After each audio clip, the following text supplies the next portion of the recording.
இந்த கிலோ அதாவது நிற்கிற அளவு மக்காவாசிகளோட அளவைத்தான் பின்பற்றுவோம்.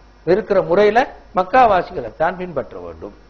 ஒல் மிக்கியாலு நாங்க சொல்லுவோமே சுண்டு கொத்து, இப்ப அது இல்ல, அந்த காலத்துல இருந்த சொல்றேன். சுண்டு கொத்து புசல் இப்படி சொல்லுவோம் தானே. அது அந்த ரசுல்லாவுடைய சமூகத்தில் இருந்து வேற வேற பேர்கள் முத்து சா வசட்ன்னு சொல்லுவாங்க. இந்த அளவுகள்ல முகத்தல் அளவையில மதீனாவாசிகளோட அளவைத்தான் பின்பற்றுவோம் என்று ரசுல்லா சொன்னாங்க. இந்த ஹதீஸ் என்ன சரிப்ப மதீனாலே இல்ல, இப்ப மதீனாலிக்க இப்ப கொத்து புசல் சா ஒன்று அங்கேயும் கிலோ தான் இந்த ஹதீஸை விட்டுட்டோம். அப்படியா?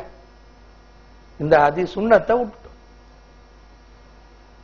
மக்காவாசிகளோட வசனையை பின்பற்றோம். நாங்க பின்பற்ற கிலோ, மக்காவாசிகளும் அதுதான் கடைசியில கிலோவை தான் பின்பற்ற. இது சுண்ணாவா? இல்ல. அந்த காலத்து சமூக அமைப்புல மக்காவாசிகள் தான் வியாபாரி, அவங்களுக்கு இந்த பாதி தெரியும். எனவே ரசூலுல்லாஹ் அப்படி சொன்னார். மதீனாவாசிகள் விவசாயி, எனவே அவங்களுக்கு அந்த பாதி சொன்னார். எனவே அந்த காலத்து நலன் சமூக அமைப்பு பொறுத்துதான் ரசூலுல்லாஹி ஸல்லல்லாஹு அலைஹி வஸல்லம் சொன்னார். கடைசியாக நாங்க சொல்லுவோம், நேரம் போயிட்டு கடைசியா சொல்லுவோம், ஹதீஸ் பதிவுலையும் கூட பிரச்சனை இருக்கு. இப்ப நாங்க சொன்னோம் குர்ஆனை பொறுத்தவரையில பதிவு பிரச்சனையும் உண்டு இல்ல. சஹீஹான குர்ஆன் தஈஃபான குர்ஆன் சொல்ற இல்ல. இந்த ஆயத்து தஈஃபானது, இந்த ஆயத்து சஹீஹானது அப்படி ஒண்ணு சொல்றேன். இது முழு குர்ஆன், இதுல எந்த விதமான சந்தேகமும் கிடையாது. ரசூலுல்லாஹ்வுடைய காலத்துல உடனுக்குடனே எழுதப்பட்டது, அப்படியே மரணமிடப்பட்டது, தொடர்ந்து எழுதி வரவும் பட்டது, முடிச்சுட்டு. ஹதீஸ் அப்படி ஹதீஸ்களை பிரதானமாக தொகுத்த அடிப்படையில் ரெண்டா பிரிச்சாங்க. ஒன்று சொன்னாங்க முத்தவாத்திர் சொன்னாங்க, அதாவது பெருந்தொகையானவர்கள் கருத்து வேறுபாடு இன்றி ஹதீஸாக சொன்னவைகள். நிச்சயம் எளிமையா சொன்ன அத வரைவிலக்கண சொற்பிரயோகங்களை முட்டு போட்டு எளிமையா சொன்னால் முத்தவாத்திர் தான். அதுதான் ஆஹாத், ஒருவர் அல்லது 2 பேர் அல்லது 9 பேர் வரையும் சொன்ன ஹதீஸ்கள், 9 பேர் வரையும் சொன்ன ஹதீஸ் அதான் ஆகாதுன்னு சொல்லுவோம். இந்த 2 வகையான ஹதீஸ்களையும் பதிவு அமைப்புல நான் காண்றோம். அதுக்குள்ளால ஆஹாதான ஹதீஸ்ல 2 வகையை காண்றோம். ஒன்று அங்கீகரிக்கத்தக்க ஹதீஸ், இன்னொன்று மறுக்கத்தக்க ஹதீஸ் காண்றோம். எங்கட பாஷையில சொன்னால் சஹீஹான ஹதீஸ் தஈஃபான ஹதீஸ் சொல்றோம். ஆதாரபூர்வமான ஹதீஸ் பலவீனமான ஹதீஸ் நாங்க சொல்றோம். இந்த ஹதீஸ்ல இந்த பதிவை நாங்க காண்றோம். நாங்க என்ன விலையும் கொள்றோம், ஹதீஸ சும்மா எடுக்கல. சில நேரம் ஹதீஸ் இல்லாம, அதாவது இட்டு கட்டப்பட்டதாக இருக்கு. சில நேரங்கள் எப்படி இருக்கும், தஈஃபாயில் பலவீனமான ஹதீஸா இருக்கு. ஆனா ஃபேமஸா இருக்கும். சில நேரம் ஃபேமஸ் ஆயிக்கு தானே ஒரு தொகை தஈஃபான, சில நேரம் மௌதுவான ஹதீஸ் எல்லாம் ஃபுல் ஃபேமஸ் ஹதீஸ் இருக்கு. உதாரணமா முந்தி அந்த இந்த மீலாது விழா மேடைகள்ல பேசுற ஹதீஸ்கள் நிறைய. உதாரணம் சொல்லுங்களேன், அன மதீனத்துல் இல்மி வ அலியுன் பாபுஹா, நான் அறிவின் பட்டணம், அலி அதனுடைய வாய். நினைக்கிறீங்க கேள்விப்பட்டிருப்பீங்க, நான் அறிவின் பட்டணம், அலி அதனுடைய வாய். இந்த ஹதீஸ் இட்டு கட்டப்பட்ட ஹதீஸ். ஹதீஸே கவனமா கவனிச்சு பாருங்க பாப்போம். அலி வாய், அப்ப எங்கிருந்து அறிவு வரணும்? அலி கூடாத்தான் ரசூலுல்லாஹ்க்கு அறிவு வரணும் வந்திருக்காரு. அப்ப அது ஒரு ஷியாக்கள் இட்டு கட்டின ஹதீஸ்கள். இது சில நேரங்கள் ஃபேமஸ் ஆகி. இன்னொரு ஹதீஸ் பாருங்களேன், லா துஅல்லிமுஹுன்னல் கிதாபத வலா துஸ்கினுஹுன்னல் குரஃப, பெண்களுக்கு நீங்கள் எழுத கற்றுக் கொடுக்காதீர்கள், பெண்களுக்கு எழுத கற்றுக் கொடுக்காதீர்கள், பெண்களை மேல் தட்டுல உட்கார வைக்காதீங்க. எங்கட ஊர்கள்ல முந்தி நாங்க சின்ன வயசுல இருக்கிறோம் அந்த பிரச்சனை வைத்து பெண்களை இந்த பள்ளியில மேல் தட்டுல தொலை வைக்கலுமாண்டே பிரச்சனை வைத்து இந்த ஹதீஸா. இது ஒரு மௌதுவான ஹதீஸ். இப்படி நிறைய இருக்கு. இப்படி நிறைய மௌதுவான ஹதீஸ்களையும் கூட 1-2 அல்ல ஆயிரக்கணக்கில் இட்டு கட்டப்பட்ட ஹதீஸ்கள் இருக்கு. சமூகத்துக்குள்ளால ஊடுருவி போற ஹதீஸ்களும் அப்படி இருக்கு. எனவே ஹதீஸ தூக்குற நேரம் இது சஹீஹா தஈஃபான்னு பார்த்துக்கொள்ளவும் தெரியும். 2 ஹதீஸ் கிரந்தங்கள் தான் பலவீனமான ஹதீஸ் இல்லாத கிரந்தங்கள். ஒன்று புகாரி, அடுத்து முஸ்லிம். மற்ற எல்லாமே தஈஃபான பலவீனமான ஹதீஸ். திர்மிதி, அபூ தாவூத், முஸ்னத் அஹமது அப்படி சொல்லுங்களேன், எல்லாத்துலயுமே இந்த ஐஃபான ஹதீஸ்கள் வந்துட்டு போகும் என்றது உண்மை. எனவே இதை பார்க்காம நாங்க இந்த பின்னணி ஒன்றுமே இல்லாம ஹதீஸ் எடுத்தால் பிரச்சனையா போயிடும். சந்தேகம் இல்லாம அது ஒரு பிரச்சனையாக மாறும் என்று நாங்க சொல்லலாம்.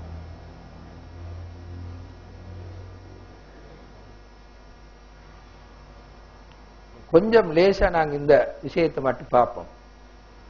ஆதாரபூர்வமான ஹதீஸ் என்ன, உங்களுக்கு விஷயத்தை சீரியஸா சொல்றதுக்காக நான் சொல்றேன். சஹீஹான ஹதீஸ் என்னது? இந்த 5 ஷரத்துகளையும் சொல்லுவார். ஒன்று என்னது, அறிவிப்பாளர் வரிசை அறுபடாம இருக்கும். அதாவது ஒரு தாபி சொல்லக்கூடாது, ரசூலுல்லாஹ் சொன்னாங்க சொன்னா ஒரு ஆள் இல்லை இடையில். தாபி சொல்லக்கூடாது, இந்த சஹாபி அதை சொன்னார் என்ற ஒரு சஹாபியை காணல, அதை ஒரு தாபி ஒன்றை ஊட்டிக்காரம். இப்ப அறுபட்ட ஹதீஸ், அறுபட்ட அது ஒரு பலவீனமான ஹதீஸ் சொல்லு. இரண்டாவது அதாலத்துர் ருவா, அறிவிக்கிற ஒவ்வொரு அந்த அறிவிப்பாளரும் நேர்மை மிக்கவராக உண்மையாளராக இருக்க வேணும். மூணாவது தபுத்துர் ருவா, அறிவிக்கிற ஒவ்வொரு ஆளும் கிரகிக்கும் தன்மை, மரண சக்தி, எழுதி வச்சது இப்படி எல்லாம் அவர்கிட்ட இருக்கும். நாலாவது அதமு சுதூர், ஒரு நம்பிக்கையான ஒரு ராவி ரிவாயத்து செய்வதை விட மிச்சம் நம்பிக்கையான ஒரு ராவி ரிவாயத் செய்வது நம்பிக்கையானவருக்கு முரண்பட்டதாக இருக்கக்கூடாது. 2 ஹதீஸ் இருக்கு. அந்த 2 ஹதீஸ்ல ஒரு ஹதீஸ் அறிவிப்பாளர் வரிசை நம்பிக்கையானவர், அதே கருத்தை சொல்ற இன்னொரு ஹதீஸுக்கு அவர் மிகவும் நம்பிக்கையானவர். இந்த 2க்கும் முரண்பாடு வந்தால் நம்பிக்கையானவர்கள் சொன்ன அந்த ஹதீஸ் அப்படியே விட்டு மிகவும் நம்பிக்கையானவர் சொன்னவர்கள் இருக்கு. அப்ப அறிந்து உங்களுக்கு என்ன விளங்குது? நம்பிக்கையானவர் சொன்ன ஹதீஸ் பிழையாக இருந்து விளங்கும். கடைசிக்கு அதமுல் இல்லான்னு சொல்லுவோம். அதாவது நுண்ணிய பலவீனப்படுத்தும் காரணம். மேல சொன்ன 4 சரி, அப்பவும் என்ன இருக்கலாம்னா ஒரு ஹதீஸ்ல நுணுக்கமான ஒரு தவறு இருக்கு. அது ஹதீஸ் துறை அறிஞர்களுக்கு தான் நல்லா விளங்கும். ஹதீஸ்லயே மூழ்கி போனவனுக்கு தான் விளங்கும். இது ஒரு நுணுக்கமான ஒரு தவறு இருக்குன்னு சொல்லுவோம்.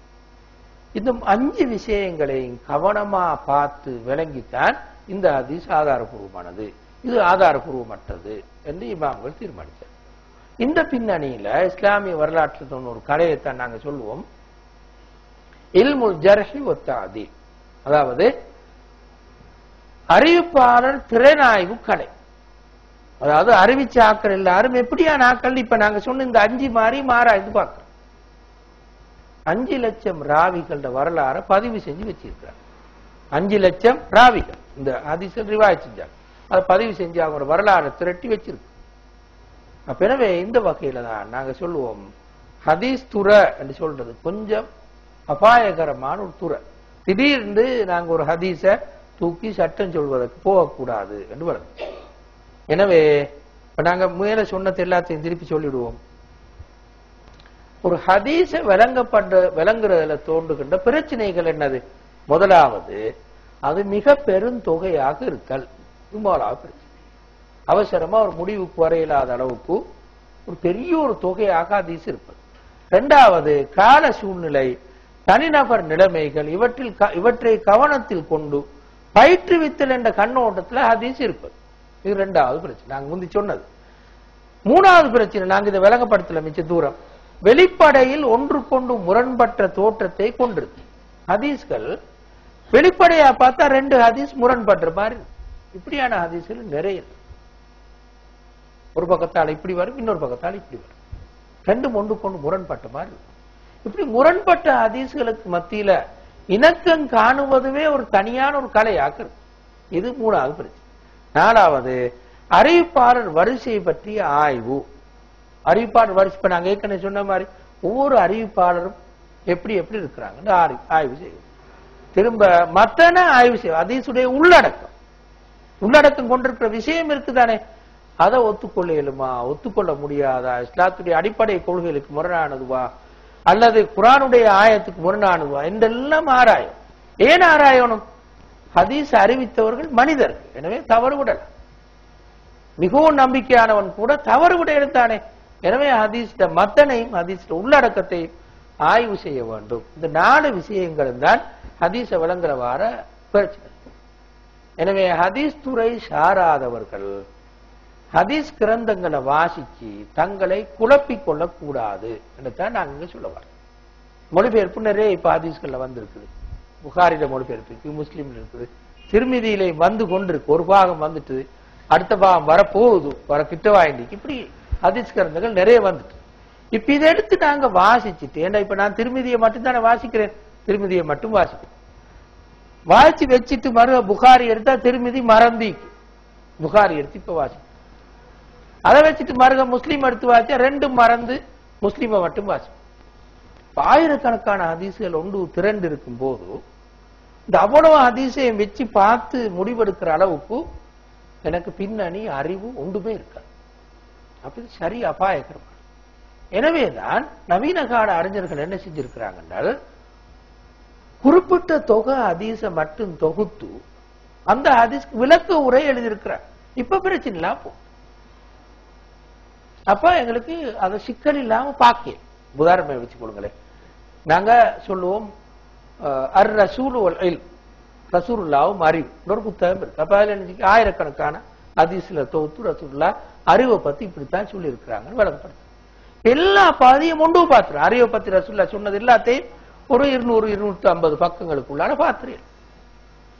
அதே மாதிரி இன்னும் நிறைய புத்தகங்கள் நவீன காலத்துல வந்து கொண்டிருக்குது ஹதீஸ் எப்படி விளங்குவோம்னு சொல்லி.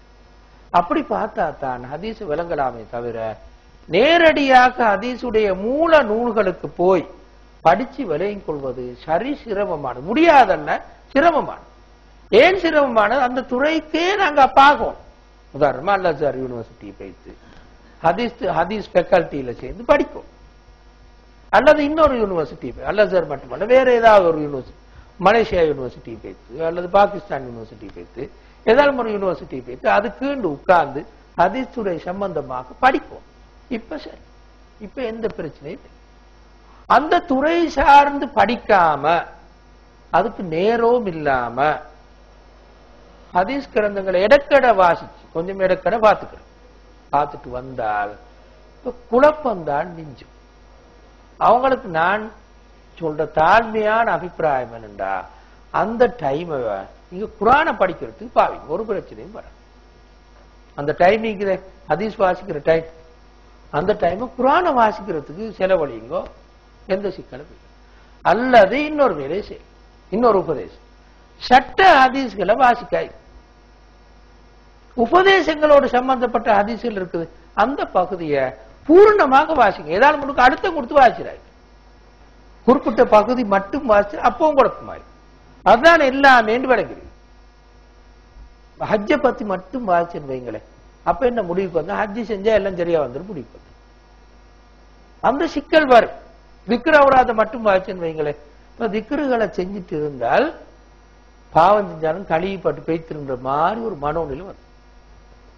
இது சிக்கலா குர்ஆன் அப்படி இல்லை. அல்லாஹ் தஆலா குர்ஆன் இறக்கின முறையும் தொகுத்த முறையும் ஆள விடாது. குர்ஆனோட பேய்த்து நாங்க விளையாடல. ஏன்? எல்லாமே ஒன்றுக்குள்ளான சொல்லிவிட்டு அதுக்கு அர்த்தம் கொடுத்த மாதிரி இதுக்கும் அர்த்தம் கொடுத்து அதுக்கும் அர்த்தம் கொடுத்து இதுக்கும் அர்த்தம் கொடுத்து சொல்லிருக்கு.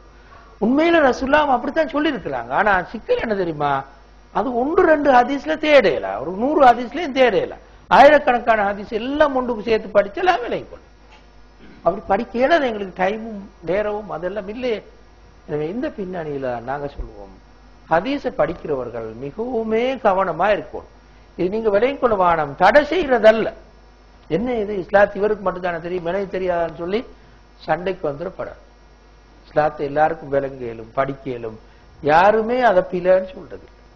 ஆனா உலகத்தில் ஒரு பொது உண்மை என்ன தெரியுமா, ஸ்பெஷலிஸ்ட் இருக்கிற எல்லாத்துக்கும் இதை யாருமே மறுக்காங்க. இது ஒரு பொது அறிவு, இதுக்கு ஆதாரம் சொல்ல தேவை. எனவே ஸ்பெஷலிஸ்டுகள்கிட்ட போய் கேட்கும். இப்ப நானும் சொல்றேன், நான் ஒரு ஸ்பெஷலிஸ்ட் இல்லை, ஹதீஸ் துறையில் நான் ஒரு ஸ்பெஷலிஸ்டே இல்லை. நானும் என்ன செய்யறேன்டா, அதுல ஸ்பெஷலிஸ்ட் நிறைய பேர் இருக்கிறாங்க உலகம் முழுக்க. அவங்கள்ட்ட போய் கேட்கிறேன், இந்த ஹதீஸ் சஹீஹானதுவா, அவங்கள்ட்ட போய் கேட்கிறேன். என்ன அதுக்கு ஈக்குது புத்தகங்கள், இந்த ஹதீஸ் கிரந்த எடுத்து பார்க்கிறேன், வாய்ஸ் பார்க்கிறேன். அது பழைய இமாமா இருக்கும் அல்லது புதிய அறிஞரா இருக்கும். உதாரணமா புகாரியை பார்க்கணும், ஒரு ஹதீஸ என்ன செய்யற, இமாம் இப்னு ஹஜர் புத்தகத்தை எடுத்து வாய்ச்சி பார்க்கிறேன், என்ன சொல்றாரு அந்த ஸ்பெஷலிஸ்ட். அவர் அப்படியே கண்மூடின்னு பின்பற்றதல்ல. அவரை வாசிச்சு இன்னொரு ஆளையும் வாசி பார்க்க, பிறகு வேறொரு ஆளையும் வாசி பார்க்க. அப்புறம் எனக்கும் எல்லாம் அறிவை கொஞ்சம் தந்திக்கிறான் தானே, இதை வச்சு வேலைக்குள்ள பார்க்க. எந்த விதமான பின்னணியும் இல்லை. உதாரணமா உங்களுக்கு ஒரு நோய் வந்தா நீங்க என்ன செய்வீங்க? ஸ்பெஷலிஸ்ட் போவீங்க. அவருக்கு படல் அந்த ஸ்பெஷல் இன்னொரு பெரிய ஆள்கிட்ட போவீங்க. இப்படியே சுத்தி சுத்தி யாராலும் ஒரு நல்ல ஒரு ஆள்கிட்ட போய் மருந்து இருக்கும். இது இயல்பான விஷயம். இதே போலதான் ஹதீஸ்களை விளங்கும் போதும் இந்த பின்னணி உள்ளுக்கு விளங்கினால் ஒரு பிரச்சனையுமே வராது.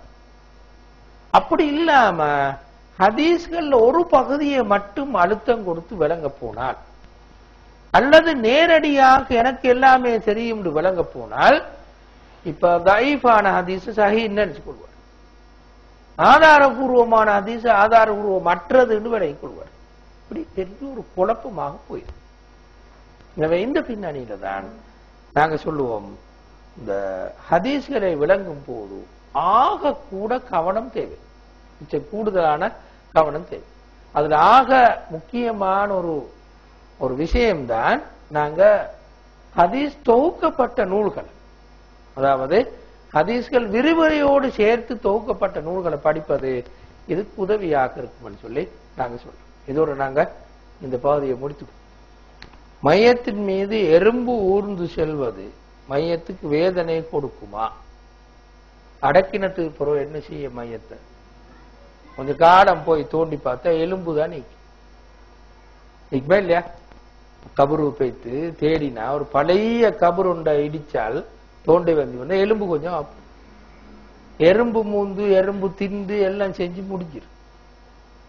எனவே நாங்க யோசிக்கணும், எறும்பு ஊர்றத தவிர்க்கல. ஒரு நாள் எறும்பு இப்ப மையத்தை வச்சிக்கிற நேரம் எங்க கண்ணு பட்டு நேரம் முந்தா கொஞ்சம் மினி அதை துப்புரவுக்கா வேண்டி எடுத்து போட்டுடலாம். உயிர் இல்லாதது அந்த உடம்புக்கு ஒரு நாளும் நோய் வருத்தம் ஒன்றும் விளங்காது. அப்ப எறும்பு இருந்தாலும் விளங்க, எதுவும் இருந்தாலும் விளங்காது.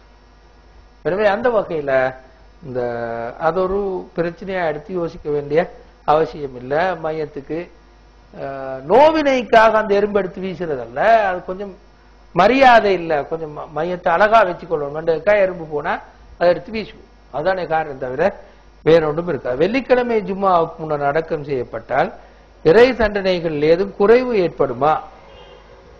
அல்லாஹு ஆலம், எனக்கண்டா தெரியல, அப்படி ஹதீஸ்கள் வந்ததாக தெரியல. ஆனா ஒன்று மட்டும் எங்களுக்கு தெரியும், இந்த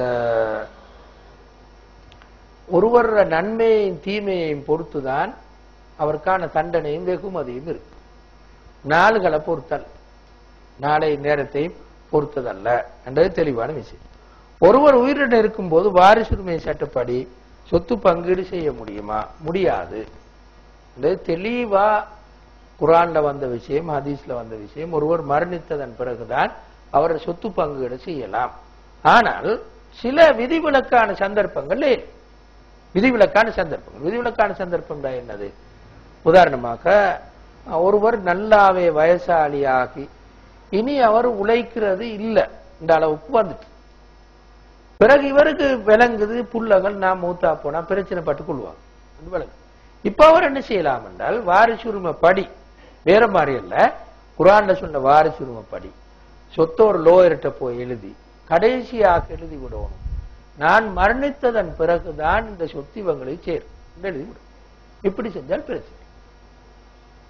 அப்படித்தான் அவர் கட்டாயம் செய்யும், நான் மரணித்ததன் பிறகுதான் இந்த சொத்து எல்லாருக்கும் போகும். ஏனென்றால் அது சில நேரம் இவருக்கு முந்தி குடும்பத்தில் இருக்கிற வேற யாரும் மூத்தா போயிரு, அவர் மகனும் மூத்தாயிரும், யாருக்கு தெரியும்? கிழவன் தான் முந்தி மூத்தாவான்னு எங்கேயுமே எழுதி வச்சில்லை. எனவே அந்த வகையில தான் நாங்க அதை பார்க்கணும்.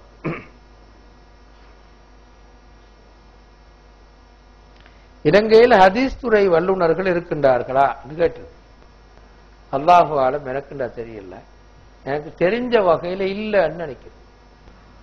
தெரிஞ்ச வகையில் இல்லை. அப்படின்ற கருத்து என்றால், ஒரு ஹதீஸை பார்த்துட்டு இந்த ஹதீஸ் ஆதாரபூர்வமானது ஆதாரபூர்வமற்றது என்ற ஆய்வு செய்வதற்கு அந்த ஹதீஸ் துறை அந்த அறிவிப்பாளர் வரிசையை பற்றிய பெரிய ஒரு அறிவு உண்டு. அந்த அறிவு இருந்தால்தான் அதை செய்ய, கொப்பி அடிக்க. எப்படி எனக்கு தெரியாதானே, அப்ப நான் என்ன செய்யறேன், கர்லாவிட புக் இருக்கு எடுத்து அவர் சொல்லிப்பாரு, இந்த ஹதீஸ் இப்படி இப்படி எல்லாம் இன்ன ஆக்களை கொண்டது, இப்படி ஆக்களை வந்திக்கு, எனவே இது ஆதாரபூர்வமானு சொல்றேன். அதை பார்த்துட்டு வந்து நான் உங்களுக்கு சொல்றேன், உங்களுக்கு தெரியாது அந்த புக் லீக்கிறது, இப்ப நான் சொல்றேன். சொல்லிட்டு கரலாவிய மெல்ல விட்டூர் இந்த மாதிரி ஆக்களிக்க.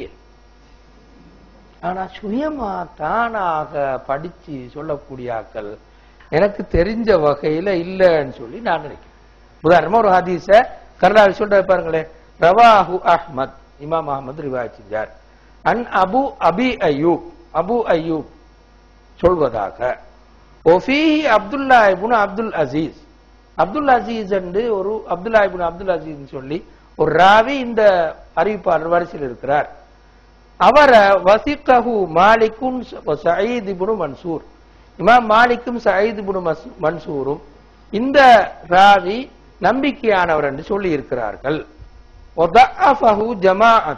ஆனால் இன்னும் சில ஹதீஸ் துறை அறிஞர்கள் இவர் பலவீனமானவர் என்று சொல்லி இருக்கிறார்கள்.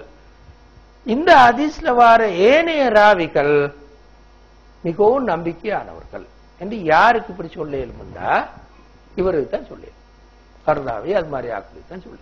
ஏன்னா அவங்க அந்த துறையில நீண்ட நெடுங்காலமாக அந்த ஹதீஸ் அறிவிப்பாளர் வரிசையை பற்றி ஒரு பெண்ணாம்பெரிய ஆய்வு செய்த அறிஞர். அந்த ஆய்வு செய்யாதவர்கள் ஒரு நாள் முதல்ல தலையிடுவது அபாயம். எனக்கு தெரிஞ்ச வகையில அல்லாஹு ஆலம் எனக்கு தெரிஞ்ச வகையில அந்த துறை சார்ந்தவர்கள் இலங்கையில் இல்லை. இன்னும் கொஞ்சம் தெளிவா சொன்னால் இந்த பாருங்க, அல் அஸ்ஹர் யூனிவர்சிட்டியில போய் டாக்டரேட் செஞ்சவர்கள் இதுகால வரையிலையும் 4 பேர் தான் இருக்கிறார். அந்த 4 பேர்ல ஒருத்தராவது இலங்கையில் இல்லை, எல்லாரும் வெளிநாடுகள் இருக்கிறார், ஒருத்தரும் இலங்கையில். அதுல ஒரே ஒரு ஆள் தான் ஹதீஸ் துறையில டாக்டரேட் செஞ்சவர், மற்ற ஆட்கள் வேற வேற துறைகள். அந்த ஹதீஸ் துறையில டாக்டரேட் செஞ்சவரும் இலங்கையில், அவரும் சவுதி யூனிவர்சிட்டி ஒன்று இருக்கிறார். இப்படி பெண்ணாம்பரிய யூனிவர்சிட்டிகள்ல போய் படிச்சவருக்கு தான் இது இது ஒரு ஸ்பெஷல் தனித்துறை. நான் இப்ப சொன்னது மாதிரி அந்த ஹதீஸ் துறை அறிவிப்பாளர் வரிசைன்றது ஒருத்தர் 2 பேர் 10 பேர் அல்ல. நான் சொன்ன மாதிரி 5 லட்சம் பேர். அவங்க எல்லாரையும் ஆய்வு செய்து அவங்கள பற்றி அறிவெல்லாம் பெற்று ஒருவருக்கு தான் சாத்தி.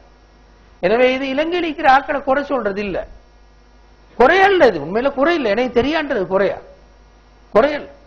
உதாரணமா இந்த இப்னு அப்பாஸ் ரலியல்லாஹு சொன்னாங்க அறிவு 3. இப்னு அப்பாஸ் கருத்துப்படி அறிவு 3. ஒன்று கால அல்லாஹு தஆலா, அல்லாஹ் சொன்னான் சொல்ற. இரண்டாவது கால ரசூலுல்லாஹ் சொன்னார்கள் சொல்ற. மூன்றாவது லா அத்ரி தெரியாதுன்னு சொல்ற. அறிவு 3. ஒன்று அல்லாஹ் சொல்றான்னு சொல்றது, இரண்டாவது ரசூலுல்லாஹ் சொல்றான்னு சொல்றது, மூணாவது தெரியான்னு சொல்றது. என்று இப்னு அப்பாஸ் ரலியல்லாஹு அன்ஹு என்ன சொல்ல வராங்க? தெரியான்னு சொல்றதும் ஒரு அறிவு. எனக்கு தெரிஞ்சிக்கணும், எனக்கு தெரியாது, எனக்கு தெரியாண்டு எனக்கு தெரிஞ்சுக்கும். இல்லாட்டி ஆக்கள் எல்லாரையும் குழப்பி நானும் பைத்தியாரனாய் ஈக்கிறவனையும் பைத்தியாரனா ஆக்கி விட்டுருவேன், அல்லது நானும் வழிகட்டி இருக்கிறவர்களையும் வழிகட்டி விட்டுருவேன். எனக்கு தெரியணும், எனக்கு ஹதீஸ் துறையில ஆழ்ந்த அறிவில்லை. அப்ப நான் என்ன செய்வேன்? கட்டாயம் இங்க போய் பார்ப்பேன், இதுல பார்ப்பேன், அதுல பார்ப்பேன், பார்த்துட்டு வந்து சொல்லுவேன். எனக்கு எல்லாம் தெரியும் நினைச்சா என்ன சொல்லுவேன்? இன்னும் சொல்ல தொடங்கினா இன்னும் எல்லாரையும் குழப்பி விட்டுருவேன். எனவே இதை நாங்க சொல்லும் போது சொல்றதுக்கு வந்தோமே தவிர இந்த ஆக்களை குறை சொல்ற நோக்கம் அல்ல. உலமாக்கள் தரம் குறைஞ்ச ஆக்கள் கூடினாக்கள் சொல்ற நோக்கம் இல்லை. நானே என்னைய சொல்றேன், நானும் இல்லை. இந்த நாட்டில் இருக்கிற ஆக்கள் எனக்கு தெரிஞ்ச வகையில ஹதீஸ் துறை பகுதியில ஹதீஸ் ஒரு ஹதீஸ ஆதாரபூர்வமானது ஆதாரபூர்வமற்றது என்ற தரத்துக்கு வரக்கூடியவர்கள் இந்த நாட்டில் இல்லை.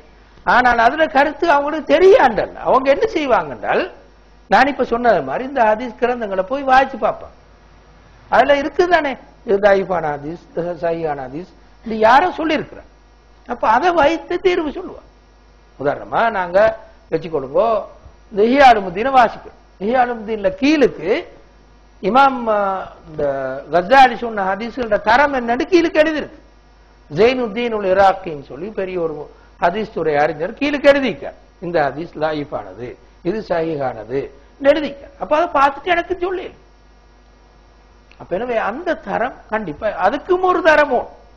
ஜெயினுத்தீனில் இராக்கி இப்படி சொல்றாரு என்று விலையும் கொள்றதுக்கும் ஒரு தரம் தேவை, சந்தேகம் இல்லை. எனவே அந்த வகையில அல்லாஹு ஆலம் எனக்கு தெரிஞ்ச வகையில இப்படித்தான் நாங்க இதை சொல்ல அடுத்தது கேட்டிருக்கு உயிருடன் இருக்கும் போது கிஃப்டாக கொடுக்கலாமா சொல்லிட்டு உயிருடன் இருக்கிற நேரத்துல கிஃப்ட் செய்யல எல்லாருக்கும் பரிசு கொடுக்கலாம் தானே நான் விரும்பினா அவருக்கு ஒரு பரிசு கொடுக்கலாம் அவர் விரும்பினா இன்னொரு ஆளுக்கு பரிசு கொடுக்கறது பிரச்சனை இல்லை ஆனால் என்ன பிரச்சனை தெரியுமா வாரிசுரிமையை விட்டு தப்புவதற்காக பரிசு கொடுத்தார் இதுதான் கூட இது ரெண்டு பாவம் ஒன்று அல்லாஹ்வுடைய சட்டத்துக்கு மாறு செஞ்ச பாவம் இரண்டாவது தந்திரமா செய்ய முற்பட்ட பாவம் இப்ப யூதர்களை சொன்னதானே சனிக்கிழமை மீன் பிடிக்க வாரண்டு அப்ப யூதர்கள் போய் பார்த்தாங்க கடல்ல சனிக்கிழமை நல்லா மீன் இப்ப குழப்பமா போயிட்டான் என்ன செய்யற மீன் பிடிக்கவும் வாரண்டு அல்லாஹ் சொல்லிட்டான் என்ன செஞ்சாங்கடா வெள்ளிக்கிழமை வைத்து வலையை வீசி வச்சுட்டு வார் சனிக்கிழமை பிடிக்கல ஞாயிற்றுக்கிழமை வைத்து இருக்கு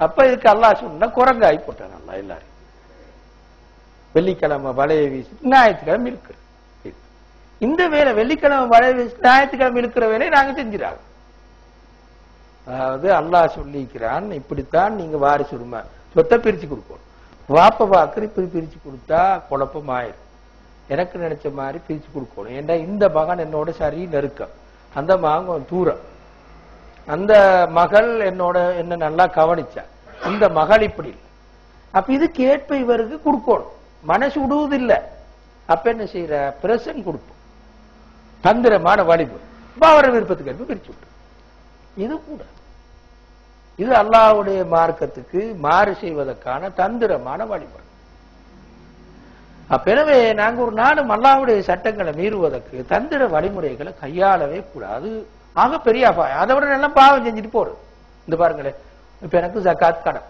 இந்த வருஷம் கடைசியாக ஜக்காத் கொடுக்கும் இப்ப என்ன செய்யற ஜக்காத் கொடுக்காம மைக்கு என்ன செய்யலாம் வைஃபுக்கு கொடுத்துரு இந்தாங்க நீங்க சொத்து கொடுத்து 2 லட்சம் ரூபாய் 10 லட்சம் ரூபாய்க்கு சரியா டேட்டுக்கு ஒரு 2 நாளைக்கு வந்து வைஃபுக்கு கொடுத்துரு நீங்க வச்சுங்க உங்களோட சொத்து அதுக்கு ஒரு வருஷம் ஆகணும் தானே ஜக்காத் கொடுக்க அவன் என்ன செய்யற ஒரு வருஷம் முடியும் போது இடையை தந்து மாறி மாறி ஜக்காத் கொடுக்க இப்படி அல்லாஹ்வுடைய சட்டங்கள் தந்திரமா தப்பேலும் ஆனா பயங்கரம் அடுத்தாக்களை தந்திரமா தப்பினா தப்பே இருந்தானே அல்லாஹ்விடத்துல எப்படி தப்புற இங்க கொஞ்சம் ஒரு மாதிரி தப்பின மாதிரி உலகத்துல அங்க போய் மாட்டினா பயங்கர மாட்டேன் இங்க மாட்டினால் சிக்கல் இல்லை அங்க மாட்டினா பயங்கரமான மாட்டாது அப்பவே அல்லாஹ்வுடைய சட்டங்களை தந்திரமா மீற முயலக்கூடாது பிரசன் கொடுக்கலும் ஆனால் அது ஒரு நாளும் வாரிசுரிமை சட்டத்தில் தப்புவதற்கான தந்திர வழிமுறையாக இருக்கவே கூடாது அதை நாங்க கவனத்தில் கொள்வோம் இதோடு நாங்க முடிச்சுக் கொள்வோம்